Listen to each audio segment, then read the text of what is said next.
একদিকে পুরনো বক্তব্য শোনাচ্ছে, অন্যদিকে এই মুহূর্তে এক্সক্লুসিভলি সেই এলাকার ছবি দেখাবো আমি। আমাদের সঙ্গে আমাদের প্রতিনিধিরা থাকবেন, এক্সক্লুসিভলি আমি টিমকে বলবো সেই ছবি দেখাতে। এই মুহূর্তে সেখানে পুরসভার টিম গিয়ে পৌঁছেছে, কি চলছে সেখানে আমি আমার টিমকে বলবো একটুখানি অডিওটাও আপ রাখতে, আমি শুনবো কি চলছে সেখানে। পুরসভার টিম গিয়ে পৌঁছেছে সেই বাড়ি আরো বেশি, সেখানে যেখানে যেগুলো ভেঙে পড়েছিল, যে ভাঙা অংশগুলো, একটু অডিওটা রাখতে বলবো আমার টিমকে, অডিওটা রাখতে বলবো একটুখানি, এবং সেখানে কি চলছে এই মুহূর্তে জানার চেষ্টা করবো। আমাদের প্রতিনিধির সঙ্গে যোগাযোগ করার চেষ্টা করবো, দুজন প্রতিনিধি আমাদের ওখানে রয়েছেন।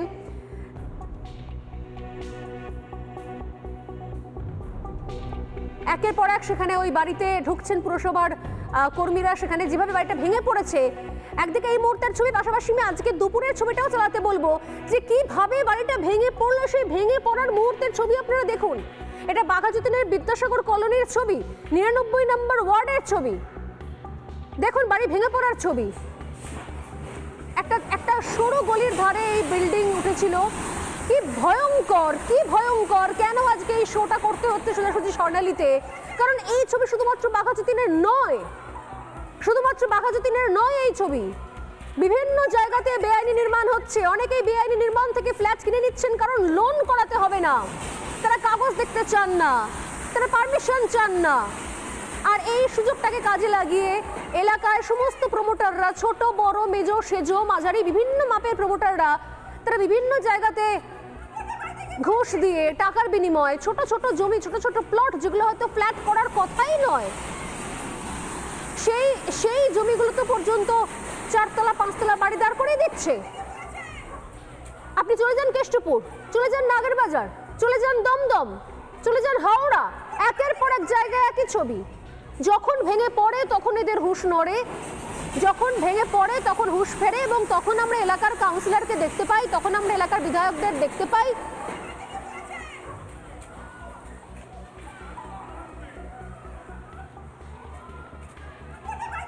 এবং এই ঘটনার পর আমরা যোগাযোগ করেছিলাম এলাকার কাউন্সিলর, 99 নম্বর ওয়ার্ডের কাউন্সিলর মিতালি ব্যানার্জির সঙ্গে। খুব গুরুত্বপূর্ণ বিষয়, মিতালি ব্যানার্জি এই ঘটনার স্থলে যাওয়ার পর, এই ঘটনা ঘটার পর তিনি ঠিক কি জানিয়েছেন রিপাবলিক বাংলাকে একবার শোনা যাক। শুনুন এবং জানলে বুঝতে পারবেন, শুনলে বুঝতে পারবেন যে আসলে গাফিলতি কোন পর্যায়ে পৌঁছেছে। শুনুন মিতালি ব্যানার্জির বক্তব্য। 34 বছর আগে কলকাতা কর্পোরেশনটাতে ছিল, তারা কেন নজরদারি করেনি সেটা আগে বলুন। আমরা তো তবু এখন পৌরসভা আমরা নজরদারি করছি। আমাদের ওয়ার্ডে আমরা 3 তলার বেশি, 4 তলা তো দূরের কথা, 3 তলাই আমরা স্যাংশন ছাড়া করতে দিচ্ছি না, কারণ আমাদের বিধায়কের নির্দেশই আছে যে কোনো বাড়ির কলোনিতে 3 তলা উপরে করা যাবে না। এখন তো নানা মনের নানা মত আমি শুনতে পাচ্ছি।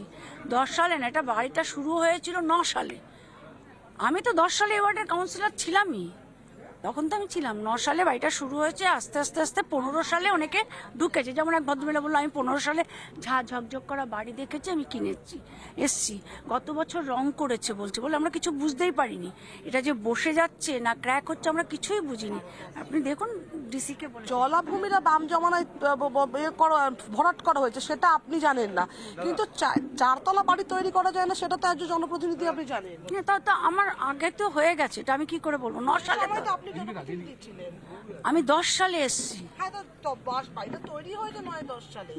শেষ হতে তখন তো অলরেডি করেছে, করা হয়ে গেছে, তো কমপ্লিট বাড়ি ছিল।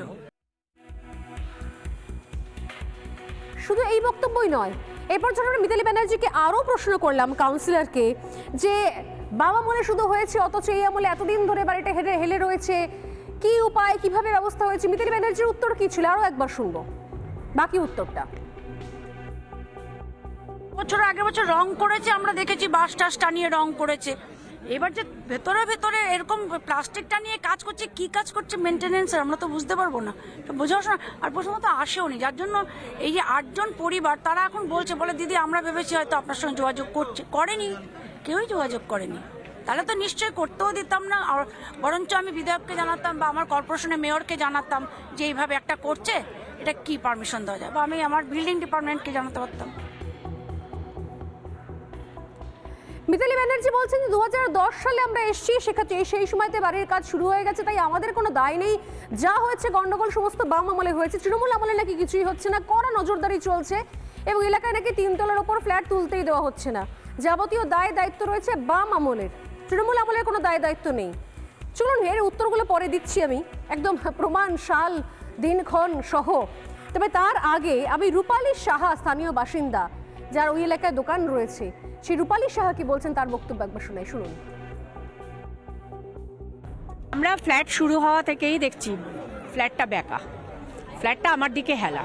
আমি বলতে গেছি, আমাকে চূড়ান্ত অপমানিত হতে হয়েছে। আজ থেকে অত বছর আগে, মানে যখন অলরেডি এখানে ফ্ল্যাটটা তৈরি করছেন, কি ছিল মূলত এই ফ্ল্যাটটা তৈরি হওয়ার আগে এখানে কি ছিল? তো ডোবা ছিল, ডোবাটা ওদের বাড়ির লোকেরা ছাই ফেলে ফেলে, নোংরা ফেলে ফেলে ভরাট মতন করেছে, করে তারপরে প্রমোটিংয়ে দিয়ে দিয়েছে। কখনো কোনো কর্পোরেশনের কেউ বা এসে দেখেননি যে এরকম অবস্থায় রয়েছে বা কারোর কাছে খবর? সেটা বলতে পারবো না, আমরা তো ভেতরে থাকি। এবার ওরা বলছে নাকি কর্পোরেশনের থেকে।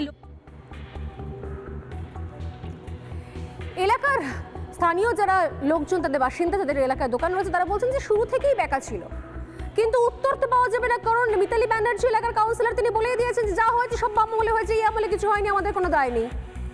আর আরও সুন্দর সুন্দর উত্তর আমরা পরবর্তীকালেও পেয়েছি যখন আমরা পৌঁছেছি যাদবপুরের বিধায়ক দেবব্রত মজুমদারের কাছে। কি সমস্ত উত্তর আমি শোনাবো, একটা করে শোনাবো।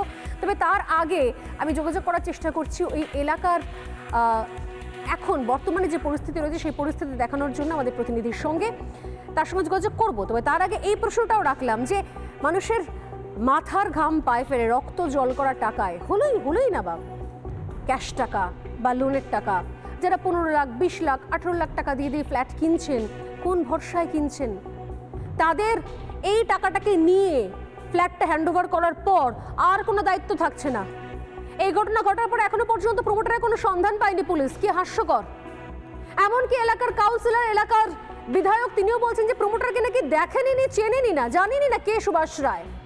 অথচ এই সুভাষ রায়ের নামে বাঘাযতীনে একটা দোকান রয়েছে, সুভাষ বেডিং স্টোর বলে।